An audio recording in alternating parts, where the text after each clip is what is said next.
আস্তে আস্তে price break হয়ে গেছে। জানো ফ্যানেরা কি বলছে? বলছে ওটা তোমাদের যদি হতো নিজের মনের কথা চালাবে না তোমার মনের কথা কিন্তু সব সময় মনের কথা ফ্যানরা বলছে যে একটু অনুষ্কার সঙ্গে ঘুরতে যাও।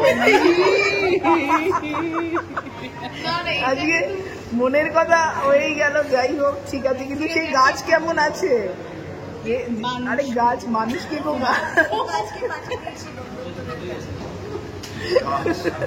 যাই না, এটা কেমন মজার, এরকম যদি একটা সারপ্রাইজ পাও। কি ফুল হয় বলো তো? কি ফুল বলো?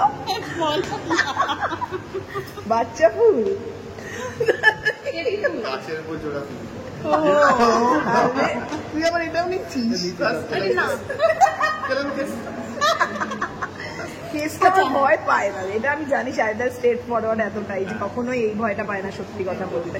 তো যাই একটু প্রশ্ন ওকে প্রশ্ন করতে বললো, ও যত রকম প্রশ্ন, আমাকে কবে খাওয়াতে নিয়ে যাবে,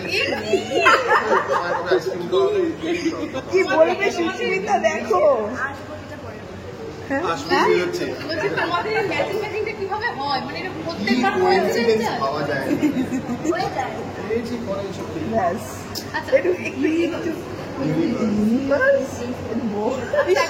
পুজো থেকে পুরস্কার সবটাই তো দর্শকদের জন্য হচ্ছে আর কি, পরপর একদম ধাপে ধাপে এগিয়ে যাচ্ছ, কি বলবি সেটাকে নিয়ে? দেখো এই এগিয়ে যাওয়ার জন্য কাজ করা মানে ধাপে ধাপে পিছিয়ে যাচ্ছি আমরা, কাজ করবো না।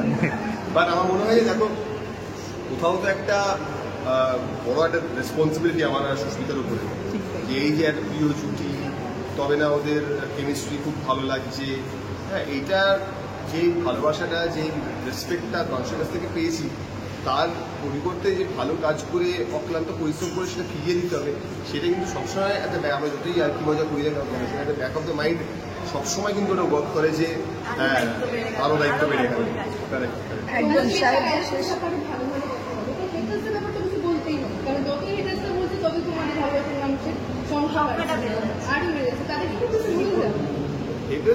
কি বলবো,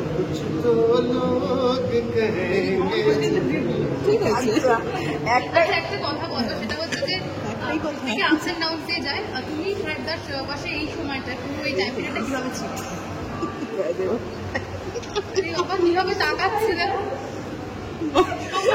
সুস্মিতা বলো, কিছু বলো,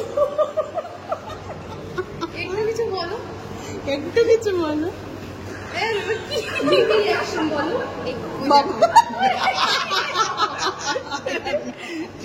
ডুব দিচ্ছে, সুস্মিতা কি বলবে?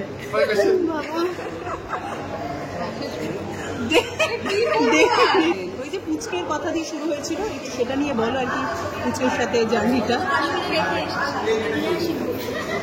ঠিক আছে, থ্যাংক ইউ।